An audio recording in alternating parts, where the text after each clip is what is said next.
Take us back 5 years. We're in the middle of a pandemic. The whole world stops. Of course, the pandemic created a havoc in almost all passenger rail services across the country.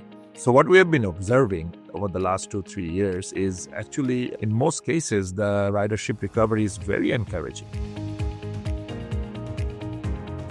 Hey, everyone. Welcome to episode 2 of Inside Steer, Conversations with Experts. This is the series where we meet some of the people shaping Steer's work and leading through North America. I'm Herb Higginbotham, Executive President of Steer North America. If you don't know us, we're a global consultancy. We support public and private organizations that deliver the critical services and infrastructure that move our communities and help people work better. I'm coming to you live today from Los Angeles, California. And joining me today from Boston, Massachusetts is Masroor Hasan. He's a senior vice president in our rail and transit space. Hey, Masroor, how are you? Hey, Herb. Doing fine. Thank you. How about you? Doing just great. It's beautiful today. Thanks for having me here, but I really appreciate it. Absolutely.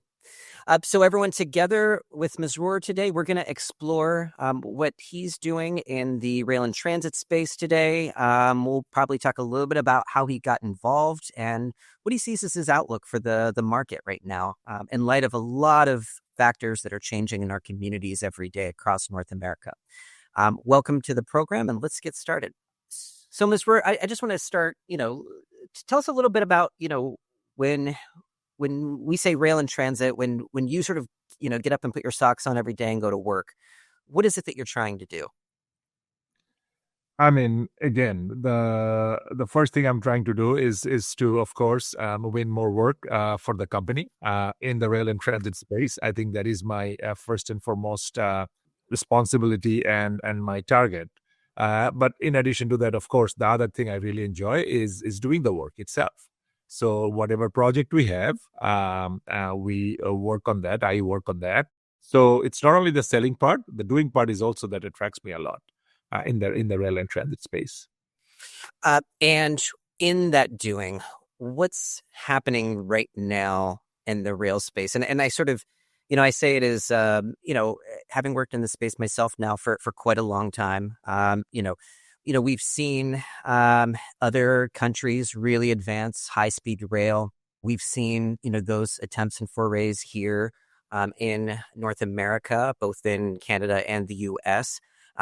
It feels like it's, in my view, Masroor, feels like it can be choppy at times in terms of, spurts and grunts in terms of moving forward. But we do see some progress along the way. I'm just kind of curious, as you sort of look at the industry in the space today, what's really keeping you up at night? What are really the types of problems your clients are thinking about trying to solve?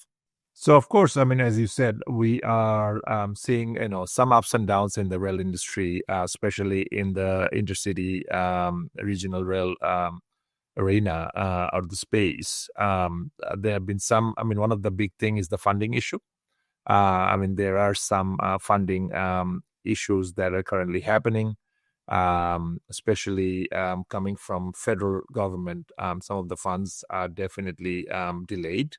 So what I've seen, I've been noticing is there have been also a lot of private sector involvement, not only in developing passenger rail, but also in the operations of heavy rail, especially in different jurisdictions, different geography of the country. So of course, the other thing I'm seeing and observing in view of the funding scarcity or funding uncertainty from the federal government, which have been, of course, traditionally the main funder, and which will continue to be the main funder, but there will be a lot of P3, many more P3 arrangements that are currently being discussed, so that some of the public-private partnerships. The public-private partnerships, exactly. Some of those funding issues can be actually subverted in some ways. So that's something that's happening quite a bit. We have already seen more private sector involvement in some of those development. We see that in back in West, in California. We see that in Florida in terms of just developing new service. But in terms of operating, there is even more in terms of, who are the operators. More private sector operators are being involved in the U.S. in terms of operating the passenger rail service in the country. So more players in the mix. You mentioned, private partners. I heard you talk about states a little bit getting involved too. As more players get into the mix, what are both I guess the advantages and pros that can come from that? What are some of the things then that, clients today who are either, thinking about or planning or designing or even operating rail systems? What are some of the challenges, I guess, that are introduced with a more complex governance model? I think there's a lot of benefits in more parties, more players being involved and coming into the picture. As I said, funding has been and will be the main issue in developing passenger rail. So the more we have the private sector, the less we'll see the funding issue to be really an obstacle in a lot of places. So I think that's where the benefits of private sector or more players come into picture. It's even the state funding. There are some states, very few, who have their own mechanism of generating funds. For example, California being a prime example. But most states don't have that kind of funding mechanism that they can use to really either sales tax or any other mechanism to really fund passenger rail. They have to depend on federal government for that. So the more the private sector is coming into this industry, the better for us who definitely want passenger rail to flourish even more in the U.S. There have been some key developments, of course. For example, Amtrak has just started their new solar trains. They put them in service last month. I think we'll see how it goes, but it's been a long time coming, and that's something that's also very exciting in terms of passenger service in the Northeast, which is most probably the biggest market in the country at this point. Got it. You talked about that Northeast corridor market, and long been sort of hailed, certainly in the United States as a great rail corridor. But take us back 5 years. We're in the middle of a pandemic. The whole world stops. Rail and transit as well. And in that comeback, as transportation starts to come back, and of course, everything's changing now with how we work, how we move. We saw these dips in the transit space, particularly in the regional and intercity rail transit that you work in, that has sort of lasted. What are you and the team like? What are you all thinking about, and what are you seeing now? You spend a lot of time sort of looking at demand, looking at revenue, helping to ensure that both public and private partners feel like there's, the expected value, I guess, I'm assuming, from what you're doing. What are you seeing right now in terms of demand? What are you seeing right now in terms of how people are using systems? So yes, absolutely. Of course, the pandemic created a havoc in almost all passenger rail services across the country. Intercity passenger rail for Amtrak's ridership and also urban transit. Most probably the urban transit got even hit harder than intercity due to almost no commuting and things like that. So what we have been observing, over the last 2-3 years is actually in most cases, the ridership recovery is very encouraging. For example, especially in intercity, Amtrak has recovered all its ridership and even more. So I think, they are experiencing record ridership and revenue. So that's very, very encouraging. Even many of the urban rail services have seen, quite a bit of recovery. For example, the MBTA, in Boston, where I'm based, it has actually shown very remarkable ridership recovery in its service. Having said that, some of those agencies have been more proactive and they have done more innovative, service changes and things like that. And MBTA being one of the prime example, they have tried to move away from a commuter rail system to a regional rail system. Instead of a peak day, one directional heavy services, they have come to a conclusion, and then they have actually implemented it of all day, both directional service, for example. So while the ridership has recovered a lot, in most cases almost completely, one very important thing that has been observed is actually the ridership pattern has changed. So that's, I think, is a very important aspect. We are seeing definitely much more all-day movement as opposed to just peak movements. Of course, a lot of things have happened in terms of work from home environment. Many of the workers are still working, not full time, but some of their days working from home. So that has changed.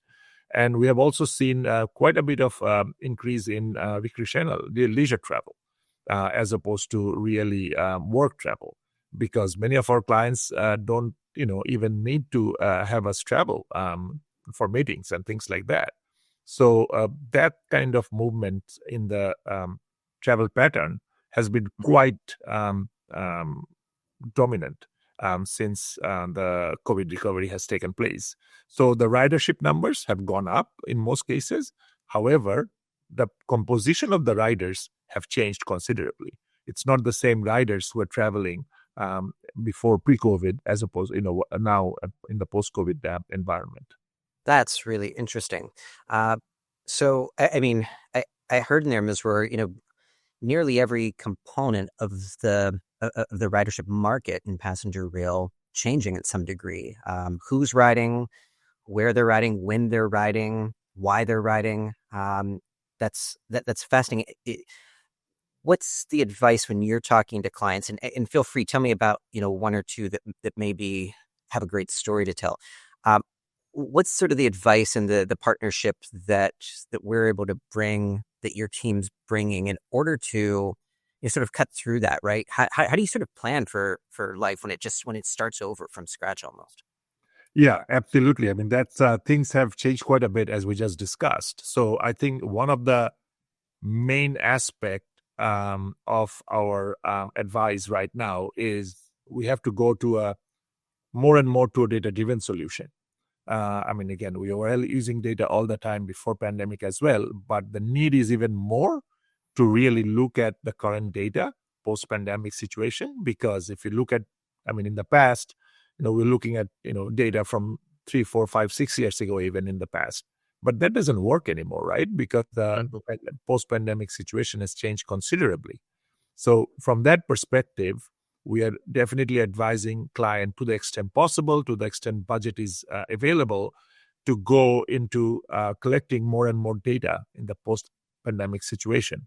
Not only the ridership and revenue, of course, that is available, but in terms of their composition, as we just discussed, on their travel patterns, in terms of their travel choices. So that whenever we are, for example, I'm giving an example of ridership or demand forecasting here, looking at demand, we make sure that our choice is based on most recent up-to-date data and local data as much as possible, subject to, of course, budget constraints and time constraints and everything.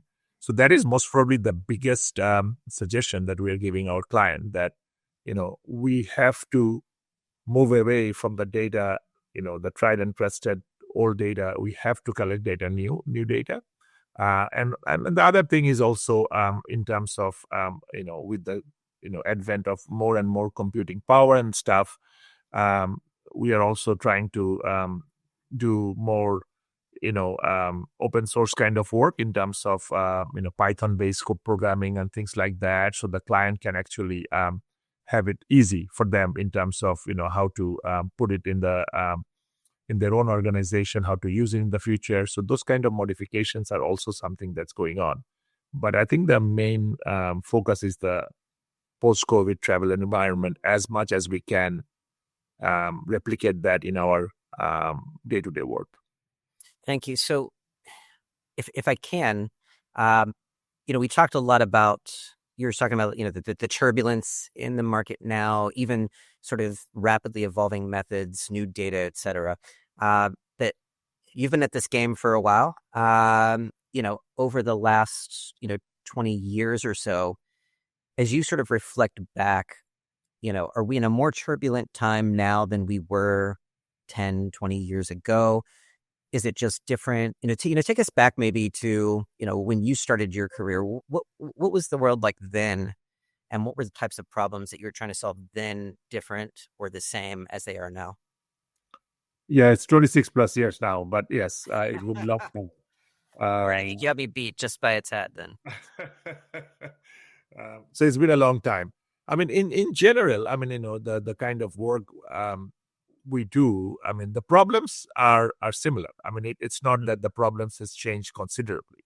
I think, as I said, the pandemic has thrown everybody, curveball after curveball. So that is where I think it's different in that sense that you have to really, I mean, I'll come back to that point again, make sure that the current solution to any problem that any client has is completely a data, based solution and current database solution. I mean, in the past, when I started my work, or even before pre-pandemic, it was kind of steady state, right, for many years. So you could actually even depend on earlier data, which you cannot anymore. I mean, we've been only maybe 3 years out of the pandemic, not even that, maybe two full years. In some cases, I mean, maybe the steady state has not even been reached. In most cases, it has been, but in some cases. So that's I think that is the biggest situation, in terms of for the clients to really plan their services, to really make sure what kind of offerings they have on their passenger rail services, just to make sure that everything is completely oriented to the current condition. I mean, that is, I think, the most important point. Um, and that's it. I think, but there are some also maybe some changes in the focus from the clients. So, for example, I'll give an example of the business case, right? 10, 20, 10, not maybe 10, 15 years ago, the word business case was most probably not even relevant in the US. I would only be hearing it from our colleagues in the UK. Oh, we do work in business case. I mean, but that has changed. I mean, in the US, for example, it's been very prevalent. Every agency, every client wants to really look at the case for investment, case for business case for each and every initiative that they take. Either it's service improvements or new service, you name it. Has that sort of focus on the business case, do you in your mind, do you link that back to, the more, say the sort of the deeper involvement of the private sector, or the lack of funding and the need to really sort of validate the ROI on any particular investment? Do you link those together, or is it simply just how, how we've sort of evolved on the, I'll say, the strategic and analytics side, the financial advisory side, compared to some of the technical tools that you were telling me about before? I mean, it's a bit of both, but I think it's more on the former, I guess, Okay. in terms of, because the funding constraints are really putting a lot of pressure on the project proponents, the clients, and public sector or private sector alike. So especially for public sector, for example, they really need to find out, whether there is a case for it. I mean, for any investment or not, in more thorough way, as opposed to just looking at a very high level in the past. So I think that is definitely driving that, because I mean, a lot of projects, a lot of things are really competing for the same amount of funds that is available at their disposal. So as a result, they really have to make sure that there is really a business case for one project over another. So I think that is mostly driving the change, I mean, the change has been there for some time now. It's not that it has happened in the last 2 years or so, but I think that is the main idea behind it. Got it. Did you start your career in Boston? Where did you? I came here 29 years ago now, to do graduate studies. And I mean, there's a bit of story there. I was doing my PhD, passed my qualifier, and then I was completely burnt out with all the pressure of the qualifier examination and research and everything. So I wanted to take a break, and I went to my advisor and say I need a break, and he said, "Fine, I can take a break for 2-3 years." So I mean, I always wanted to do consulting. Mhm. just to take a look. And I went to join another firm, and I liked it, and I never went back. So yes, it's been you said, and never left Boston either. So yes, so 29 years in counting, 26 years in consulting and counting. So all in Boston.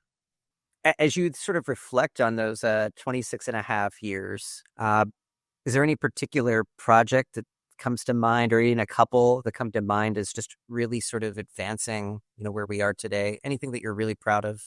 I'll give two examples. One is what I just mentioned, that this whole Acela new fleet that were just put into service. I mean, not Mhm. fully into service, partially, last year in the Northeast Corridor for Amtrak. So we actually worked on that in terms of making a case for that. And Amtrak actually submitted a loan application, the REEF loan, um, to FRA and the federal government. And our ridership forecast was the basis of the REEF loan application. So the fact that the Amtrak entity, I mean, they actually got the full REEF that they wanted, the $2.4 billion, Mhm. which is the highest ever in the REEF loan industry, REEF loan history. It was, I mean, we really liked the way it just turned out. I mean, not only the whole, because the whole REEF loan was approved, but the fact that we are now seeing the new service into um, coming into picture. And I actually I'm planning to take it next month when we are going to New Nice. York. I'll see it myself. The other one is Brightline West, another private sector. And again, it hasn't come into fruition yet, but it's getting very close. We are hoping. So again, our team's involvement, and I was involved from the very beginning of that project back in 2010. It was one of my really early projects. I even went to the interview for that proposal. I mean, it has turned around quite a bit in terms of clients and stuff, because different entities have been winning that, have been owning that project. But I mean, it is actually, hopefully, it will break ground sometime soon. Hopefully, I mean, we'll see. But it's moving in the right direction. So those, I think, are really the two really just to jump out because of their fruition in terms of implementation, in terms of seeing the success. That's amazing. I will say congrats on that, and I will say that as a proud person whose family rolls their eyes every time we ride a bus or a train that I had even a small part of, right? Like I get really excited. I share it with them, and it's rather, oh, Dad, what are you doing now? So, I want to hear about. I guess I'll see you soon in New York. So I want to hear about that Acela ride, and Yeah, no, I am looking forward to it. Let's see. I mean, I've been taking a seller for a long time, and I'll be able to tell the difference between the old one and the new one. And I have heard some really good things about it, so I'm looking forward to it. Oh, fantastic. Well, as we're about to close on our time here, I would love if you just can you leave us all with a bit of reflection, and maybe look forward. What's getting you excited and motivated right now every day, and where do you see, as you look in the next 5 to 10 years, where do you really see the rail and transit industry heading here in North America? I think there is a lot more focus on rail and transit than, let's say, when I started my career, or when I came to the US. So, I mean, that is definitely very exciting in terms of more and more, as we discussed, private sector entities coming into the picture, more and more service to come into the picture, more improvements in passenger rail sector that we are seeing, new technologies are coming into picture. What we had been seeing in Europe all along, which is still in Europe. I mean, again, we are not there yet, no question. But there are some very positive signs that we are on our way. I mean, hopefully, to those kind of services that we see. I mean, again, we always know. I mean, US is a much bigger country, so it's we have to be very careful about where those investments take place, where actually, as we just discussed, whether there's a business case or not for those. But it is actually moving in the right direction, with, of course, the funding issues and the current funding issues notwithstanding. I think we'll overcome these situations for, as you said, 5, 10, 15 years from now. I mean, hopefully we'll have passenger rail system to be really proud of. Again, when I say system, I mean, of course, it will be mostly focused on regionally. Most probably, given the countryside, it will not be a nationwide system, especially when we talk about intercity or regional rail. Other thing I'm really excited about, is just, I mean, on a personal level. I mean, the colleagues I work with. I mean, that actually really motivates me to come to work every day. I mean, I love working with the people that I do, and I have been working. I've been with Steer for 17 years now. So that is another, on a personal aspect, that something is very exciting. And I think, this kind of current hiccups in terms of fundings or current constraints that we're seeing, these are cyclical. I think it will change. And people are already seeing the benefit of passenger rail. I mean, I'm talking about just the passenger rail industry because that's where I operate. And I really feel, I'm very confident that these constraints, these hurdles will be overcome. And, if we look at the intermediate to long term future of the industry, I think, I'm very hopeful, about this. Nice. Well, Ms. Brewer, I'm excited and hopeful for that future too. I would love nothing more than to be riding more trains as I dash around North America. I thank you for joining us today, sharing a little bit about yourself and where you see the industry going. And thanks everyone who was able to listen or watch episode 2 of Inside Steer, Conversations with Experts. This is Masroor Hasan and Herb Higginbotham signing off. Take care. Thank you all. Thank you, Herb.